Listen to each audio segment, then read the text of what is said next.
Hello friends, എല്ലാവർക്കും PSC tips and ട്രിക്സിലേക്ക് സ്വാഗതം. നമ്മളിപ്പോൾ 10th ലെവൽ പ്രിലിമിനറി എക്സാമിൻ്റെ സിലബസ് അനുസരിച്ചുള്ള ക്ലാസ്സുകളാണ് ചെയ്തുകൊണ്ടിരിക്കുന്നത്. മാത്സിൻ്റെയും GKയുടെയും എല്ലാ ക്ലാസ്സുകളും നമ്മൾ ചെയ്യുന്നുണ്ട്. അതുപോലെ തന്നെ കറണ്ട് അഫയേഴ്സും ചെയ്യുന്നുണ്ട്. നമ്മൾ കഴിഞ്ഞ ക്ലാസ്സുകളിൽ ഇന്ത്യൻ ജിയോഗ്രഫിയിൽ നമ്മൾ പഠിച്ചു ഹിമാലയൻ നദികളിൽ സിന്ധു നദിയെക്കുറിച്ച് പഠിച്ചു. ഇന്ന് നമ്മൾ നോക്കാൻ പോകുന്നത് സിന്ധു നദിയുടെ പോഷക നദികളെ കുറിച്ചിട്ടാണ്. ഓക്കെ, സിന്ധു നദിയുടെ പോഷക നദികളെ കുറിച്ചിട്ടാണ് ഇന്ന് നോക്കാൻ പോകുന്നത്.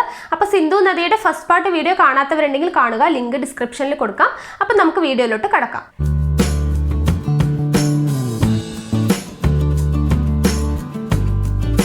സിന്ധുവിൻ്റെ പ്രധാനപ്പെട്ട 5 പോഷക നദികൾ നമ്മൾ കഴിഞ്ഞ ക്ലാസ്സിൽ ഏതൊക്കെയാണെന്ന് പറഞ്ഞു. ഏതൊക്കെയാണ്?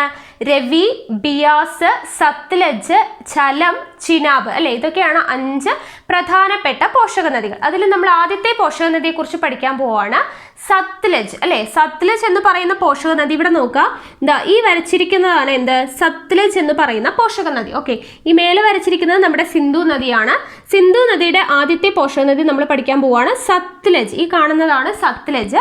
ഇവിടെ സിന്ധു നദി ഉത്ഭവിക്കുന്നത് എവിടെയാണ് അല്ലെ? ഇവിടെ ടിബറ്റ് ആണെന്ന് പറഞ്ഞു അല്ലെ. ടിബറ്റിലെ മാനസ സരോവർ തടാകത്തിനടുത്തുള്ള ബൊഗാർച്ചു ഗ്ലേസിയറിൽ നിന്നാണ് ആര് ഉത്ഭവിക്കുന്നത്? സിന്ധു നദി ഉത്ഭവിക്കുന്നതെന്ന് പറഞ്ഞു. അപ്പൊ ഇതും ടിബറ്റ് തന്നെയാണ്. ടിബറ്റിലെ രക്ഷാസ്ഥാൽ തടാകം, എന്താണ്? രക്ഷാസ്ഥാൽ തടാകം. രക്ഷാസ്ഥാൽ തടാകം എന്താ അവിടെ എഴുതിയിട്ടുണ്ട്. രക്ഷാസ്ഥാൽ തടാകത്തിൽ നിന്നുമാണ് ആര് ഉത്ഭവിക്കുന്നത്? സത്ലജ് നദി ഉത്ഭവിക്കുന്നത്. ഓക്കെ, ടിബറ്റിലെ രക്ഷാസ്ഥാൽ തടാകത്തിൽ നിന്നുമാണ് സത്ലജ് നദി ഉത്ഭവിക്കുന്നത്. സത്ലജ് നദി ടിബറ്റിൽ നിന്നും രക്ഷാസ്ഥാൽ തടാകത്തിൽ നിന്നും ഇങ്ങനെ ഉത്ഭവിച്ച് ഇവിടെ നിന്ന് ഇങ്ങോട്ട് ഇന്ത്യയിലോട്ട് കടക്കുന്നത് ഏതാണ്? ഇത് ഹിമാചൽ പ്രദേശാണ്. ഇതേതാണ്? പഞ്ചാബാണ് അല്ലെ. ഹിമാചൽ പ്രദേശാണ് ഈ സംസ്ഥാനം, ഇത് പഞ്ചാബാണ്. ഹിമാചൽ പ്രദേശിലൂടെയാണ് ഇന്ത്യയിലോട്ട് കടക്കുന്നത്. ഹിമാചൽ പ്രദേശിലെ ഇവിടെ ഒരു ചുരമുണ്ട്, ഷിപ്കില ചുരം. നമ്മൾ ചുരങ്ങളുടെ ക്ലാസ് പഠിച്ചപ്പോൾ ഡീറ്റെയിൽ ആയിട്ട് ചുരങ്ങളെ പറ്റി പഠിച്ചിട്ടുള്ളതാണ്. ഏത് സംസ്ഥാനത്താണ് എന്നുള്ളതൊക്കെ നമ്മൾ കോഡ് ഉപയോഗിച്ചിട്ട് പഠിച്ചിട്ടുണ്ടായിരുന്നു. ഓർമ്മയുണ്ടെന്ന് വിചാരിക്കുന്നു. അപ്പോൾ ഷിപ്കില ചുരത്തിലൂടെയാണ് ആര് കടക്കുന്നത്? സത്ലജ് കടക്കുന്നത്. ഓക്കെ ആണല്ലോ. ടിബറ്റിലെ രക്ഷാസ്ഥാൽ തടാകത്തിൽ നിന്നും ഉത്ഭവിച്ച സത്ലജ് എന്താണ്? ഹിമാചൽ പ്രദേശിലെ ഷിപ്കില ചുരത്തിലൂടെ എങ്ങോട്ട് കടക്കുന്നു? ഇന്ത്യയിലോട്ട് കടക്കുന്നു. ഓക്കെ, ഇന്ത്യയിലോട്ട് കടന്ന് ദെൻ ഇങ്ങനെ ഒഴുകി എവിടെയാണ് ചെന്ന് പതിക്കുന്നത്? ചിനാബ് നദിയിലാണ്. നമ്മളിവിടെ ചിനാബ് അടുത്തത് വരയ്ക്കും, അപ്പൊ കറക്റ്റായിട്ട് കാണിച്ചു തരാം. ചിനാബ് നദിയിലാണ് വന്ന് പതിക്കുന്നത്. ഓക്കെ ആണല്ലോ. അപ്പൊ സത്ലജ് ഇങ്ങനെ ഒഴുകി വന്ന് ഇവിടെ വന്ന് പതിച്ചെന്ന് പറഞ്ഞു. അപ്പൊ ടിബറ്റിൽ നിന്നും ഉത്ഭവിച്ച് ഇങ്ങനെ ഒഴുകുമ്പോൾ അപ്പൊ എത്ര രാജ്യങ്ങളിലൂടെയാണ് സത്ലജ് ഒഴുകുന്നത്? ഇവിടെ ടിബറ്റ്, അതായത് ചൈന, ദെൻ ഇന്ത്യയിലോട്ട് കടന്നു. ഇവിടെ ആരാണ്? പാകിസ്ഥാൻ അല്ലെ. അപ്പൊ സിന്ധു നദിയെ പോലെ തന്നെ സത്ലജും എത്ര രാജ്യങ്ങളിലൂടെയാണ് ഒഴുകുന്നത്? 3 രാജ്യങ്ങളിലൂടെ ഒഴുകുന്നുണ്ട്. ഓക്കെ, സത്ലജ് നദിയും എന്താണ്? സിന്ധു നദിയെ പോലെ ചൈന, ഇന്ത്യ, പാകിസ്ഥാൻ എന്ന് പറയുന്ന 3 രാജ്യങ്ങളിലൂടെ ഒഴുകുന്നുണ്ട്. ആര്? സത്ലജ് നദി. ഓക്കെ ആണല്ലോ. അപ്പൊ സത്ലജ് നദി 3 രാജ്യങ്ങളിലൂടെ ഒഴുകുന്നുണ്ട്. ചിനാബിലാണ് ചെന്ന് പതിക്കുന്നതെന്ന് പറഞ്ഞു. ഓക്കെ ആണല്ലോ. ഇനി ഇവിടെ നോക്കുക, സിന്ധു നദിയുടെ തെക്ക് ഭാഗത്തായിട്ട് കാണപ്പെടുന്ന, ഇവിടെ തെക്കല്ലേ, ഇത് സൗത്ത്, ഇത് നോർത്ത്, ഈസ്റ്റ്, വെസ്റ്റ് അല്ലേ, ഡയറക്ഷൻ എല്ലാവർക്കും അറിയുമായിരിക്കും. അപ്പൊ സൗത്തിൽ കാണപ്പെടുന്ന ഏറ്റവും തെക്ക് ഭാഗത്തായിട്ട് കാണപ്പെടുന്ന എന്താണ്? സിന്ധുവിന്റെ പോഷക നദിയാണ് ആര്? സത്ലജ്. ഓക്കെ, ഇത് സത്ലജ് ആണ്. SU എന്ന് എഴുതാം. സത്ലജ് നദിയാണ് സിന്ധു നദിയുടെ ഏറ്റവും തെക്കേ ഭാഗത്തുള്ള പോഷക നദി.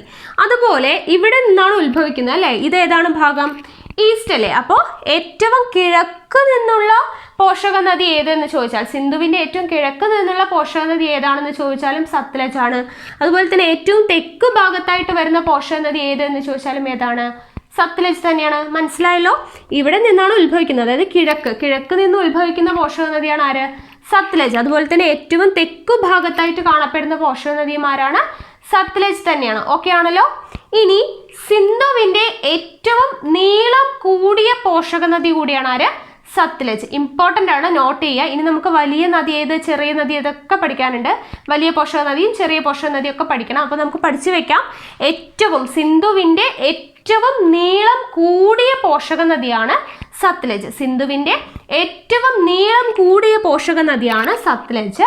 ഈ സത്ലജ് എന്ന് പറയുന്ന നദിയിൽ വരുന്ന 2 പ്രധാനപ്പെട്ട കാര്യങ്ങൾ പഠിച്ചിരിക്കണം. ഇന്ദിരാഗാന്ധി കനാൽ വരുന്നത് എവിടെയാണെന്ന് ചോദിച്ചാൽ സത്ലജിലാണ്. അതുപോലെ തന്നെ ബക്രാനങ്കൽ ഡാം സ്ഥിതി ചെയ്യുന്നത് എവിടെയാണ്? സത്ലജിൽ തന്നെയാണ്. ഓക്കെ, ഇന്ദിരാഗാന്ധി കനാൽ അതുപോലെ തന്നെ ബക്രാനങ്കൽ ഡാം, ഇന്ദിരാഗാന്ധി കനാലും ബക്രാനങ്കൽ ഡാമും വരുന്നത് എവിടെയാണ്? സത്ലജ് നദിയിൽ തന്നെയാണ്. ഓക്കെ ആണല്ലോ. അപ്പോൾ ഇത്രയുമാണ് സത്ലജിനെ കുറിച്ച് ഇമ്പോർട്ടൻ്റ് ആയിട്ട് പഠിക്കേണ്ടത്. എന്തൊക്കെയാണ് പറഞ്ഞത്? ടിബറ്റിലെ രക്ഷാസ്ഥാൽ തടാകത്തിൽ നിന്നും ഉത്ഭവിക്കുന്നു. ദെൻ എന്താണ്? ഹിമാചൽ പ്രദേശിലെ ഷിപ്കില ചുരത്തിലൂടെ ഇന്ത്യയിലോട്ട് കടന്ന് എങ്ങോട്ട് ഒഴുകിപ്പോകുന്നത്? പാകിസ്ഥാനിലോട്ടാണ് പോകുന്നത്. ചിനാബിൽ വന്നിട്ടാണ് പതിക്കുന്നത്. ഓക്കെ, ചിനാബ് നദിയിൽ വന്നിട്ടാണ് പതിക്കുന്നത്. ദെൻ നമ്മൾ പറഞ്ഞു 3 രാജ്യങ്ങളിലൂടെ ഒഴുകുന്നുണ്ട്. ഇന്ത്യ, പാകിസ്ഥാൻ അതുപോലെ തന്നെ ടിബറ്റ്, 3 രാജ്യങ്ങളിലൂടെ ഒഴുകുന്നുണ്ട്. സിന്ധുവിൻ്റെ ഏറ്റവും തെക്ക് ഭാഗത്തായിട്ട് കാണപ്പെടുന്ന പോഷക നദി, കിഴക്ക് നിന്നുള്ള പോഷക നദിയൊക്കെ ആരാണ്? സത്ലജ് ആണ്. സിന്ധുവിൻ്റെ ഏറ്റവും നീളം കൂടിയ പോഷക നദി കൂടിയാണ് ആര്? സത്ലജ് എന്ന് പറയുന്നത്. അവിടെ നമ്മൾ പറഞ്ഞു പ്രധാനപ്പെട്ട ഇന്ദിരാഗാന്ധി കനാൽ, ബക്രാനങ്കൽ ഡാം എന്നിവ സ്ഥിതി ചെയ്യുന്ന എവിടെയാണ്? സത്ലജ് നദിയിലാണ്. ഇനി അടുത്ത പോഷക നദിയാണ് ചിനാബ്. ചിനാബ് എന്ന് പറയുന്നത് ഇതാ ഇവിടെ വരച്ചിട്ടുണ്ട്. ചിനാബ്, സി എന്ന് അടയാളപ്പെടുത്തിയിരിക്കുന്നതാണ് ചിനാബ്. ചിനാബ് നദിയെ പറ്റി പറയുമ്പോൾ ചന്ദ്ര, ഭാഗ എന്നീ 2 നദികൾ കൂടിച്ചേർന്നിട്ടാണ് ചിനാബ് എന്ന് പറയുന്ന നദിയായിട്ട് അറിയപ്പെടുന്നത്. ഓക്കെ, ചന്ദ്ര, ഭാഗ എന്നീ നദികൾ ചേർന്നിട്ടാണ് ചിനാബ് എന്ന പേരിൽ അറിയപ്പെടുന്നത്. ഈ ചിനാബ് നദി ഉത്ഭവിക്കുന്ന എവിടെ നിന്നാണെന്ന് നോക്കൂ. ഇന്ത്യയിൽ നിന്ന് തന്നെയാണ് അല്ലേ. അപ്പം നമ്മൾ നേരത്തെ ഒരു കാര്യം പറയാൻ വിട്ടുപോയി. സത്ലജ് നദി എവിടെ നിന്നാണ് ഉത്ഭവിക്കുന്നത്? ടിബറ്റിൽ നിന്ന് അല്ലേ, ടിബറ്റിൽ നിന്നാണ് ഉത്ഭവിക്കുന്നത്. ഇനി മറ്റുള്ള എല്ലാ നദികളും പറഞ്ഞു കഴിഞ്ഞിട്ട് പറയാമെന്ന് വിചാരിച്ചെങ്കിലും ഓർത്തിരിക്കുക, ടിബറ്റിൽ നിന്നും ഉത്ഭവിക്കുന്ന സിന്ധുവിൻ്റെ ഒരേ ഒരു പോഷക നദിയാണ് ആര്? സത്ലജ്. ഇനി നമ്മൾ പറയാൻ പോകുന്ന എല്ലാ നദികളും ഉത്ഭവിക്കുന്ന എവിടെ നിന്നാണ്? ഇന്ത്യയിൽ നിന്നും തന്നെയാണ്. ഓക്കെ ആണല്ലോ. അപ്പോൾ ടിബറ്റിൽ നിന്നും ഉത്ഭവിക്കുന്ന ഒരേ ഒരു നദിയാണ്, പോഷക നദിയാണ് ആര്? സത്ലജ് എന്ന് പറയുന്നത്. ഓക്കെ ആണല്ലോ. അപ്പം നമ്മൾ ചിനാബിലേക്ക് വരാം. ചിനാബ് നമ്മൾ പറഞ്ഞു ഇന്ത്യയിൽ നിന്നാണ് ഉത്ഭവിക്കുന്നതെന്ന് പറഞ്ഞു. ഇന്ത്യയിലെ ഇവിടെ ഒരു ചുരമുണ്ട്, ബാരാലാച്ചില ചുരം. നമ്മൾ പഠിച്ചിട്ടുള്ളതാണ്. എന്താണ്? ബാരാലാച്ചില ചുരത്തിൽ നിന്നാണ് ആര് ഉത്ഭവിക്കുന്നത്? ചിനാബ് നദി ഉത്ഭവിക്കുന്നു. ഓക്കെ, ബാരാലാച്ചില ചുരം, ചുരത്തിന്റെ ക്ലാസ് കേട്ടവർക്ക് ഈ പേരൊക്കെ അറിയുന്നുണ്ടാവും. ഓക്കെ ആണല്ലോ. അപ്പോൾ ബാരാലാച്ചില ചുരത്തിൽ നിന്നും ഉത്ഭവിച്ച ചിനാബ് നദി ഇങ്ങനെ ഒഴുകി ഏതിലൂടെ ഇങ്ങനെ ജമ്മുവിലൂടെ ഇങ്ങനെ ഒഴുകി എങ്ങോട്ട് വരുന്നു? പാകിസ്ഥാനിലോട്ട് വരുന്നു. അപ്പോൾ ഇവിടെ എത്തുമ്പോഴാണ് നമ്മൾ പറഞ്ഞു സത്ലജ് ചെന്ന് പതിക്കുന്നത് ചിനാബിലാണെന്ന് പറഞ്ഞു അല്ലേ. അപ്പോൾ ഇവിടെ ചിനാബ് ഇങ്ങനെ വന്നിട്ടുണ്ട്, സത്ലജ് അപ്പോൾ ചിനാബിൽ വന്നിട്ടാണ് പതിക്കുന്നത്. ദെൻ സത്ലജ് പതിച്ചതിന് ശേഷം ചിനാബ് ഇങ്ങനെ സിന്ധുവിനോട് വന്ന് ചേരും. സിന്ധുവുമായിട്ട് ഈ ചിനാബ് നദി ചേരുന്ന ഈ സ്ഥലമാണ് മിഥാൻ കോട്ട്. എന്താണ്? മിഥാൻ കോട്ട്. ഇവിടെ എഴുതിയിട്ടുണ്ട്. മിഥാൻ കോട്ട് എന്നറിയപ്പെടുന്ന എന്താണ്? ചിനാബ് നദി സിന്ധു നദിയിൽ വന്ന് ചേരുന്ന ഭാഗമാണ് എന്ത്? മിഥാൻ കോട്ട് എന്ന് പറയുന്നത്. വളരെയധികം ഇമ്പോർട്ടൻ്റ് ആണ്, പഠിച്ചിരിക്കണം. അപ്പോൾ ചിനാബ് നദി ഉത്ഭവിക്കുന്നത് എവിടെ നിന്നാണ്? ബാരാലാച്ചില ചുരത്തിൽ നിന്നാണ്. ഇന്ത്യയിലെ ബാരാലാച്ചില ചുരത്തിൽ നിന്നും ഉത്ഭവിക്കുന്നു ചിനാബ് നദി. ചന്ദ്ര, ഭാഗ എന്നീ 2 നദികൾ കൂടെ ചേർന്നിട്ടാണ് ചിനാബ് എന്ന പേരിൽ വരുന്നത്. ഓക്കെ ആണല്ലോ. അപ്പോൾ ബാരാലാച്ചില ചുരത്തിൽ നിന്നും ഉത്ഭവിച്ചു, പതിക്കുന്നത് എവിടെയാണ്? സിന്ധു നദിയിൽ ചെന്ന് പതിക്കുന്ന സ്ഥലമാണ് മിഥാൻ കോട്ട്. ചിനാബ് നദി എന്താണ്? സിന്ധു നദിയിൽ വന്ന് ചേരുന്ന സ്ഥലമാണ് മിഥാൻ കോട്ട്. ഇവിടെ പ്രധാനപ്പെട്ട ഒരു പോയിന്റ് എന്ന് പറയുന്നത് സിന്ധു നദിയുടെ ഏറ്റവും വലിയ പോഷക നദിയാണ് ചിനാബ്. നമ്മൾ നേരത്തെ പറഞ്ഞു സിന്ധു നദിയുടെ ഏറ്റവും നീളം കൂടിയ പോഷക നദി ആരാണ്? സത്ലജ് ആണെന്ന് പറഞ്ഞു അല്ലേ. നീളം കൂടിയ പോഷക നദി സത്ലജ് ആണ്. ഏറ്റവും വലിയ നദി എന്ന് അറിയപ്പെടുന്നത് ചിനാബാണ്. കാരണം വലിയ നദി എന്ന് പറയുന്നത് എന്തുകൊണ്ടാണ്? ഇവിടെയുള്ള ഒട്ടുമിക്ക നദികളും വന്ന് പതിക്കുന്നത് ചിനാബ് നദിയിലാണ്. അതുകൊണ്ട് തന്നെ ചിനാബ് നദിയിലാണ് ജലത്തിന്റെ അളവ് കൂടുതൽ. ജലത്തിന്റെ അളവ് കൂടുതലുള്ള നദിയാണ് നമ്മൾ എന്ത് പറയുക? വലിയ നദി എന്ന് പറയുന്നത്. ഓക്കെ, നീളം കൂടിയ നദി സത്ലജ് ആണ്. നീളം കൂടിയ സിന്ധുവിന്റെ പോഷക നദി സത്ലജ് ആണ്. എന്നാൽ സിന്ധുവിന്റെ ഏറ്റവും വലിയ പോഷക നദി ചോദിച്ചാൽ ആരാണ്? ചിനാബാണ്. ഓക്കെ ആണല്ലോ, അതൊന്ന് ഓർത്തിരിക്കണം. സിന്ധുവിന്റെ ഏറ്റവും വലിയ പോഷക നദിയാണ് ചിനാബ് എന്ന് പറയുന്നത്. ഓക്കെ ആണല്ലോ. അപ്പോൾ സിന്ധുവുമായി വന്ന് ചേരുന്ന സ്ഥലമാണ് മിഥാൻ കോട്ട്, പഠിച്ചിരിക്കുക. ഇനി ചിനാബ് നദിയിലുള്ള പ്രസിദ്ധമായിട്ടുള്ള 3 ഡാമുകൾ നമുക്ക് പഠിക്കണം. Baglihar dam, Dulhasti dam, Salal dam. Jammu കാശ്മീരിലുള്ള ബഗ്ലിഹർ ഡാം, ദുൽഹസ്തി ഡാം, സലാൽ, ഇത് 3ഉം എവിടെയാണ്? ജമ്മു കാശ്മീരിലാണ്. ഓക്കെ ആണല്ലോ. ബഗ്ലിഹർ എന്താണ് Dulhasti Salal dam. Okay, BDS എന്ന് ഓർത്തിരിക്കുക. Okay, Baglihar dam, Dulhasti dam, Salal dam, ഈ 3 ഡാമുകൾ സ്ഥിതി ചെയ്യുന്നത് എവിടെയാണ്? ചിനാബ് നദിയിലാണ്. ഓക്കെ ആണല്ലോ. അപ്പൊ ഇത്രയും കാര്യങ്ങളാണ് പഠിക്കാനുള്ളത്. ഉത്ഭവം ഇന്ത്യയിലെ ബാരാലാച്ചില ചുരത്തിൽ നിന്നാണ്.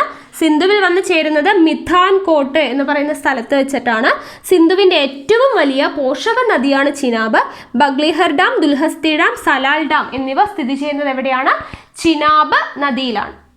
ഇനി അടുത്ത പോഷക നദിയാണ് ബിയാസ്. ബിയാസ് എന്ന് പറയുന്നത് ഇവിടെ നോക്കാം, ഇതാ ഈ കാണുന്നതാണ് ബിയാസ് എന്ന് പറയുന്ന പോഷക നദി. ഞാൻ വരച്ചിട്ടുണ്ട്.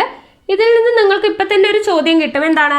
സിന്ധുവിന്റെ പോഷക നദികളിൽ ഇന്ത്യയിലൂടെ മാത്രം ഒഴുകുന്ന പോഷക നദിയാണ് ആര്? ബിയാസ്. സിന്ധു നദിയുടെ പോഷക നദികളിൽ ഇന്ത്യയിലൂടെ മാത്രം ഒഴുകുന്ന പോഷക നദി ഏതെന്ന് ചോദിച്ചാൽ ഏതാണ്? ബിയാസ് ആണ്. ഇതാ ഇവിടെ നോക്കുക, ഇങ്ങനെ ഉത്ഭവിച്ചിട്ട് ഇതാ ഇവിടെയാണ് പതിക്കുന്നത്. ഇത് ഏതാണ് നദി? സത്ലജ്. ഓക്കെ, സത്ലജിൽ വന്നാണ് പതിക്കുന്നത്. അപ്പൊ ഇവിടെ നിന്ന് മറ്റൊരു ചോദ്യം കിട്ടി. ബിയാസ് നദി പതിക്കുന്നത് എവിടെയാണ്?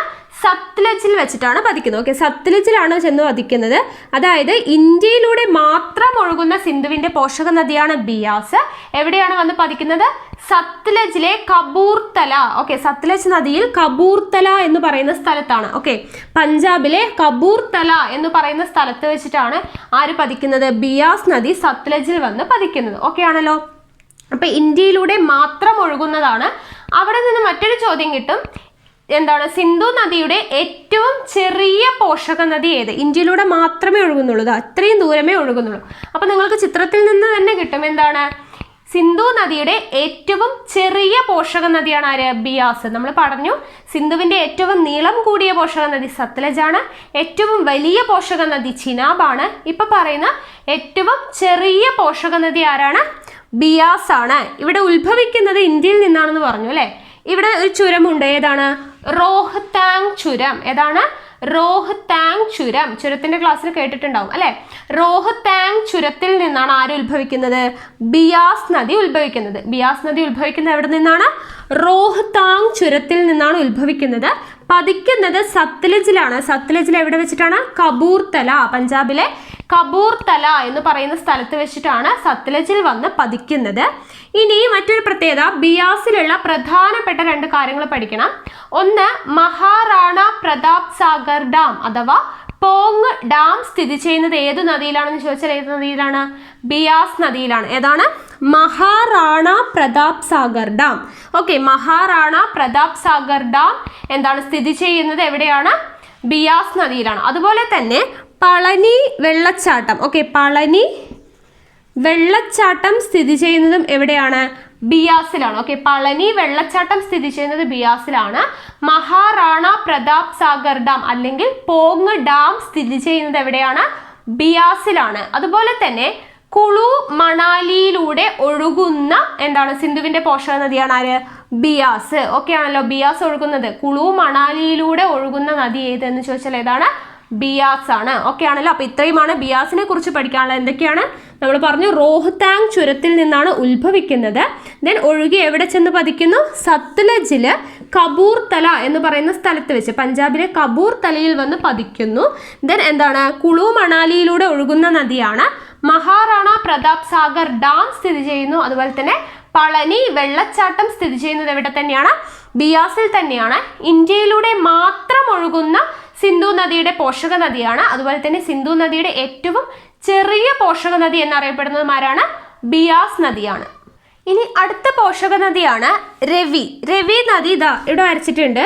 ഇവിടെ നോക്കാം, ചിനാബിന്റെയും ബിയാസിന്റെയും ഇവിടെ സെന്ററിലൊക്കെ ആയിട്ട് കുറച്ച് ഇപ്പുറത്തായിട്ട് വരച്ചിരിക്കുന്ന ഇതാണ് എന്ത്? രവി നദി എന്ന് പറയുന്നത്. രവി നദിയെ കുറിച്ച് പറയുമ്പോൾ ചമ്പ ജില്ലയിൽ നിന്നാണ് ആര് ഉത്ഭവിക്കുന്നത്? രവി നദി ഉത്ഭവിക്കുന്നത്. ചമ്പ ജില്ലയിൽ നിന്നും ഉത്ഭവിക്കുന്ന നദിയാണ് രവി നദി. രവി നദി ഇങ്ങനെ ഒഴുകിയിട്ട് എവിടെ ചെന്നാണ് പതിക്കുന്നത്? ചിനാബിൽ ചെന്നാണ് പതിക്കുന്നത്. രവി നദിയുടെ പ്രധാനപ്പെട്ട ഒരു പോയിന്റ് എന്ന് പറയുന്നത് പഞ്ചാബിലെ ഏറ്റവും ചെറിയ നദി എന്നറിയപ്പെടുന്നത് ആരാണ്? രവി നദിയാണ്. പഞ്ചാബിലെ ഏറ്റവും ചെറിയ നദി. എല്ലാ നദികളും കൂടെ മാറിപ്പോവാൻ പാടില്ല. സിന്ധു നദിയുടെ ഏറ്റവും നീളം കൂടിയ പോഷക നദി സത്ലജ് ആണ്. അതുപോലെ തന്നെ എന്താണ്? ഏറ്റവും വലിയ പോഷക നദി ചിനാബാണ്. ഏറ്റവും ചെറിയ പോഷക നദി ബിയാസ് ആണ്. പഞ്ചാബിലെ ഏറ്റവും ചെറിയ നദി എന്നറിയപ്പെടുന്നത് ആരാണ്? രവി നദിയാണ്. പഞ്ചാബിലെ ഏറ്റവും ചെറിയ നദിയാണ് രവി നദി. ചെന്ന് പതിക്കുന്നത് ചിനാബിലാണ്. ദെൻ ഇവിടെ പ്രധാനപ്പെട്ട ഒരു പോയിന്റ് എന്ന് പറയുന്നത് രവി നദിയുടെ തീരത്തുള്ള പട്ടണമാണ് ലാഹോർ പട്ടണം. ഓക്കെ, രവി നദിയുടെ തീരത്ത് സ്ഥിതി ചെയ്യുന്ന പട്ടണമാണ് ലാഹോർ പട്ടണം. അതുകൊണ്ട് തന്നെ ലാഹോറിന്റെ നദി എന്നറിയപ്പെടുന്നത് ആരാണ്? രവി നദിയാണ്. ഇമ്പോർട്ടൻ്റ് ആണ്, ഒരുപാട് തവണ റിപ്പീറ്റ് ചെയ്ത് ചോദിച്ചിട്ടുള്ളതാണ്. ലാഹോറിന്റെ നദി എന്നറിയപ്പെടുന്ന സിന്ധു നദിയുടെ പോഷക നദി ഏത് എന്ന് ചോദിച്ചാൽ ഏതാണ്? രവി നദിയാണ്. ഓക്കെ, ലാഹോറിന്റെ നദി എന്നറിയപ്പെടുന്ന നദി ഏതാണ്? രവി നദിയാണ്. ലാഹോറിന്റെ നദി. കാരണം എന്താണ്? രവി നദിയുടെ തീരത്താണ് ലാഹോർ പട്ടണം സ്ഥിതി ചെയ്യുന്നത്. അതുകൊണ്ട് തന്നെ ലാഹോറിന്റെ നദി എന്നറിയപ്പെടുന്നത് രവി നദിയാണ്. ഈ രവി നദിയുടെ തീരത്താണ് ഇമ്പോർട്ടൻ്റ് ആയിട്ടുള്ള കാര്യങ്ങളാണ് ജഹാംഗീർ, നൂർജഹാൻ എന്നിവരുടെ ശവകുടീരം സ്ഥിതി ചെയ്യുന്നത് രവി നദിയുടെ തീരത്താണ്. അതുപോലെ തന്നെ ഷാജഹാൻ നിർമ്മിച്ച ഷാലിമാർ പൂന്തോട്ടം ഉള്ളത് എവിടെയാണ്? രവി നദിയുടെ തീരത്താണ്. ഷാജഹാൻ നിർമ്മിച്ച ഷാലിമാർ പൂന്തോട്ടമാണ്. ഒരുപാട് ഷാലിമാർ പൂന്തോട്ടം ഉണ്ട്. അതിൽ ഷാജഹാൻ നിർമ്മിച്ച ഷാലിമാർ പൂന്തോട്ടം എവിടെയാണ് സ്ഥിതി ചെയ്യുന്നത്? രവി നദിയുടെ തീരത്താണ്. ഓക്കെ ആണല്ലോ. അപ്പൊ ജഹാംഗീർ, നൂർജഹാൻ എന്നിവരുടെ ശവകുടീരം സ്ഥിതി ചെയ്യുന്നത് രവി നദിയുടെ തീരത്താണ്. ഷാലിമാർ പൂന്തോട്ടം ആര് നിർമ്മിച്ചത്? ഷാജഹാൻ നിർമ്മിച്ച ഷാലിമാർ പൂന്തോട്ടം എന്താണ് സ്ഥിതി ചെയ്യുന്നത് എവിടെയാണ്? രവി നദിയുടെ തീരത്താണ്. ഓക്കെ ആണല്ലോ. അപ്പൊ ഇത്രയും കാര്യങ്ങൾ പഠിച്ചിരിക്കണം. രവി നദി ചമ്പ ജില്ലയിൽ നിന്നും ഉത്ഭവിക്കുന്നു. ഇന്ത്യയിൽ തന്നെയാണ്. ചമ്പ ജില്ലയിൽ നിന്നും ഉത്ഭവിച്ച് പതിക്കുന്നത് എവിടെയാണ്? ചിനാബിലാണ് ചെന്ന് പതിക്കുന്നത്. പഞ്ചാബിലെ ഏറ്റവും ചെറിയ നദി എന്നറിയപ്പെടുന്നത് രവി നദിയാണ്. ദെൻ എന്താണ്? രവി നദിയുടെ തീരത്തുള്ള പട്ടണമാണ് ലാഹോർ പട്ടണം. അതുകൊണ്ട് തന്നെ ലാഹോറിന്റെ നദി എന്നറിയപ്പെടുന്നത് രവി നദിയാണ്. രവി നദിയുടെ തീരത്താണ് ജഹാംഗീറിന്റെ അതുപോലെ തന്നെ നൂർജഹാന്റെ ഒക്കെ ശവകുടീരം സ്ഥിതി ചെയ്യുന്നത്. അതുപോലെ ഷാലിമാർ പൂന്തോട്ടം, ഷാജഹാൻ നിർമ്മിച്ച ഷാലിമാർ പൂന്തോട്ടം സ്ഥിതി ചെയ്യുന്നത് എവിടെയാണ്? രവി നദിയുടെ തീരത്താണ്. അതുപോലെ തന്നെ വേറൊരു പോയിന്റ് വിട്ടുപോയി, രഞ്ജിത് സാഗർ ഡാം എന്ന് പറയുന്നത് സ്ഥിതി ചെയ്യുന്നത് എവിടെയാണ്?